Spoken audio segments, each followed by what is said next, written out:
and we've got it kind of marked a 500-meter swim, 250 meters there and back. And like I said, out there, you're limited when you can do it because it is a recreational lake that you can tube, you can ski, you can run your jet ski as fast as you can. And it's not a good place that I consider to be a great place for open water swimming. As for at Guthrie Lake, you have more, a fisherman type lake, no wake, so you're not going to have boats flying around. At all the places we go, Arcadia Lake's a place that will go into open water swing.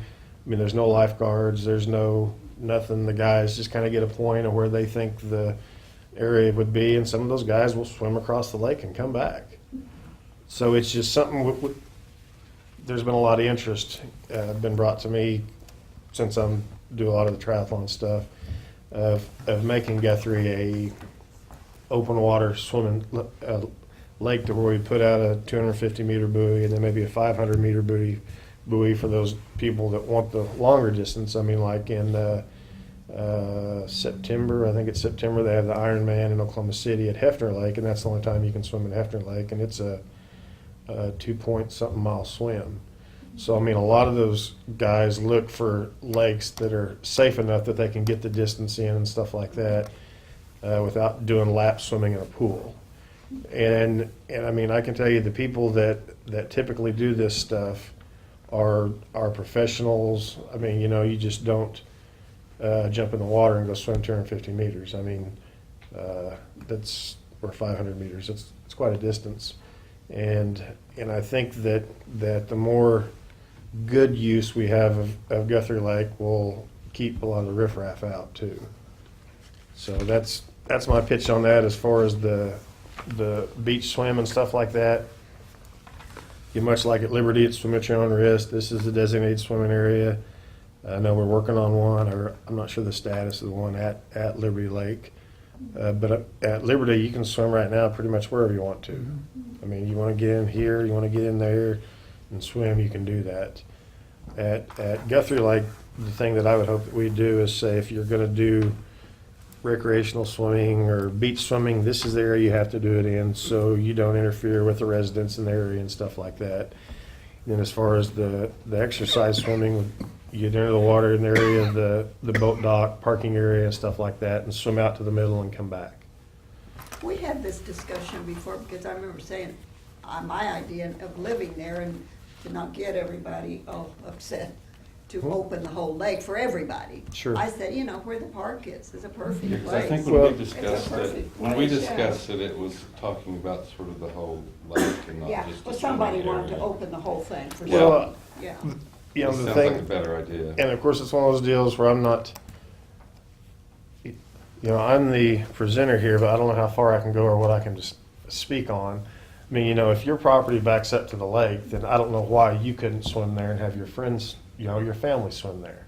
Does that make sense? I mean, Well, it does. Now ours, and those people build the fences so that no one can come in and sure. cross and swim because Sure. they can't close it off.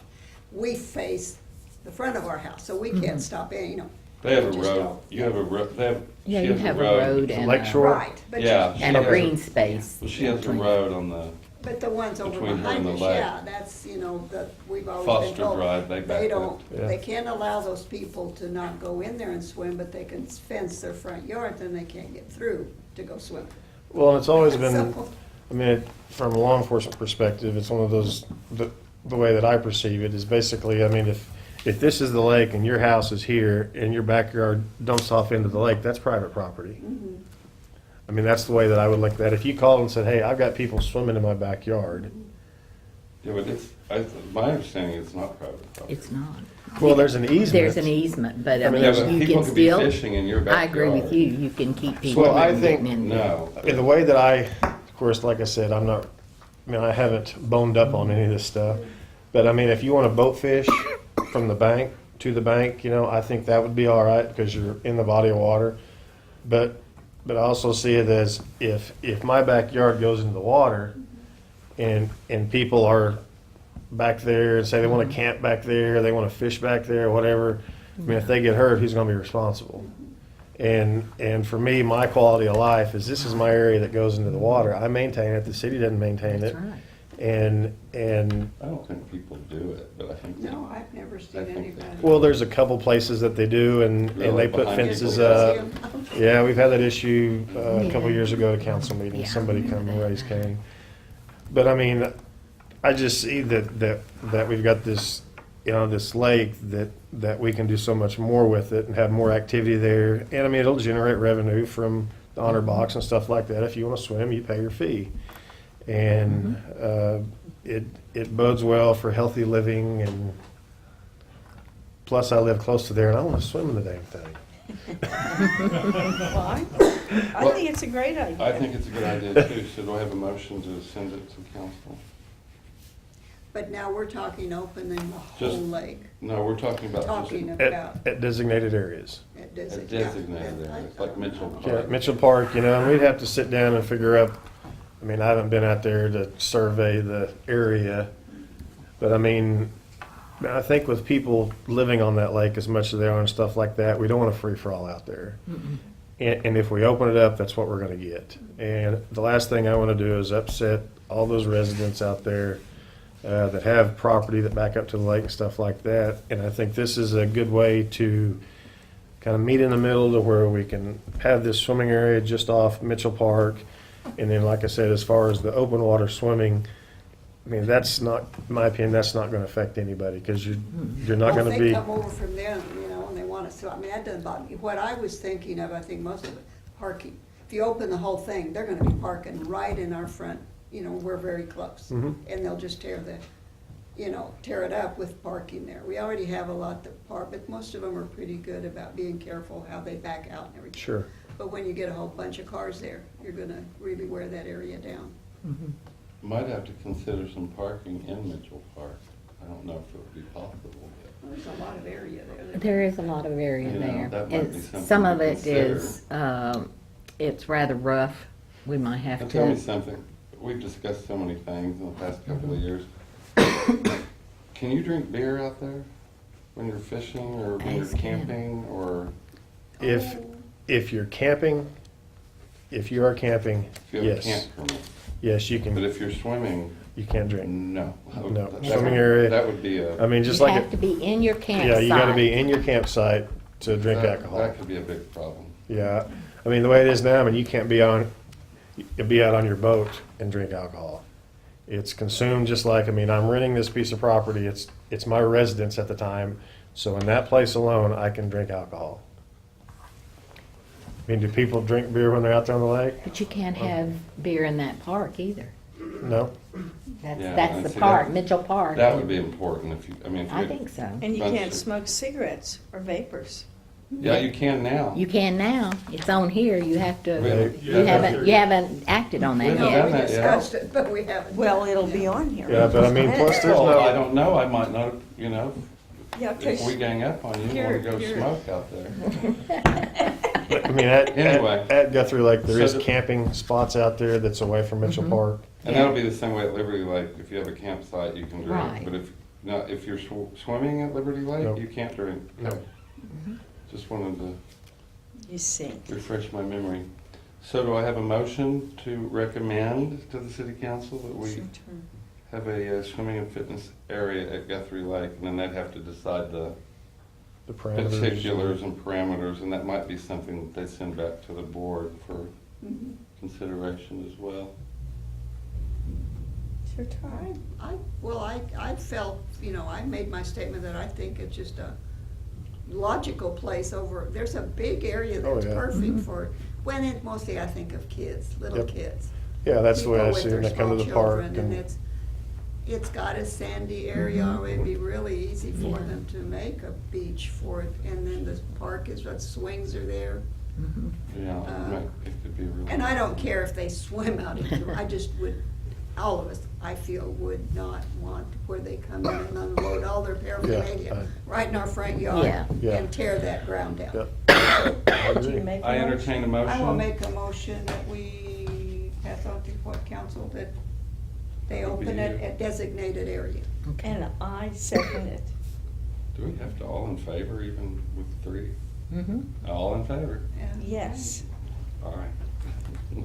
Because it could be 2-1, right? Right. All right. Action item 6, discussion and possible action of the amended tobacco ordinance to include electronic cigarettes. What I did, I took the ordinance that you looked at the last time and added the electronic cigarettes in there as you asked. And that's the only changes that was made. All I right. looked it over and I was fine with it. Well, then I entertain a motion, Okay. unless I- someone wants to discuss it some more. Yeah, no, I'm fine. It's your turn again. No, No. I did the You beginning. seconded the last one, this is your motion. I motion that we do something with, what do I say? Recommend to council. I recommend to council, let me find it on there. The That we amended, amend the that we amend the tobacco ordinance to include electronic cigarettes. Do I have a second? Second. All in favor? All right. It's been a long Aye. time, hasn't it? Yeah, well, I Yeah. was trying to see. I always all the pass things it that on. we Item had. number 7, discussion and possible action to renewal of the Oklahoma International Bluegrass Festival in Cottonwood Flats. Okay, I got a question on that. All right, I- and Cody is going to Cody make is a going to presentation talk for about this it. as I'll well, sit right here so I can see. I don't all. remember ever having, am I just in a brain freeze right there? Because I don't remember No, but I- ever having it to I vote on. think that- You may not have, you may not have. Yeah, I think that's But why this I'm here. is, It's usually this part is of one of recognize the, our 5-year importance contract. for- Or we do it every Start, year. Yeah, I don't remember. start renewing these annually instead Yeah. of We're just growing. kind of keep passing them All right. through. So. We've reached adulthood. Then I welcome Cody. All right. Well, is the lease agreement in there? Yes, it is. If you have time to Here. look at. give the- it, Yeah. hand me that other one. You've got several of them. Here's one. There you go. I've got the lease agreement. over Here's here. another one. Um, It's in All there. kinds of things. Like I said, we're bringing this to you guys to kind of annually start renewing these contracts. I don't know that in years past we've been diligent in getting these before you, but we want to let you know this is what the lease agreement looks like. And we would like to hear your guys' opinions on what you'd like to do with the lease agreements for Bluegrass Festival. I've got some information for you. That didn't cut off right. Here's what our annual sales tax and from sales tax from years back has been. You'll see obviously the big spike was last year's Gentlemen of the Road event that came through. You might have some questions. That spike shows up in November, and that's just because the sales tax is deposited 2 months after the given month. And so when the Mumford & Sons Gentlemen of the Road Festival was here in September, we didn't see those results until November, so that 2-month delay. So we can skip to December. You'll see that annually when Bluegrass is held, it's not exactly a huge sales tax producer. You see that December month not being, anything outstanding. In fact, it's actually one of the lower months. And so just to kind of give you that reference as to what the city sees brought in from that event. Other things like we currently do not charge Oklahoma International Bluegrass Festival for the lease of the land for that week. These are the things that we kind of want to hear from you.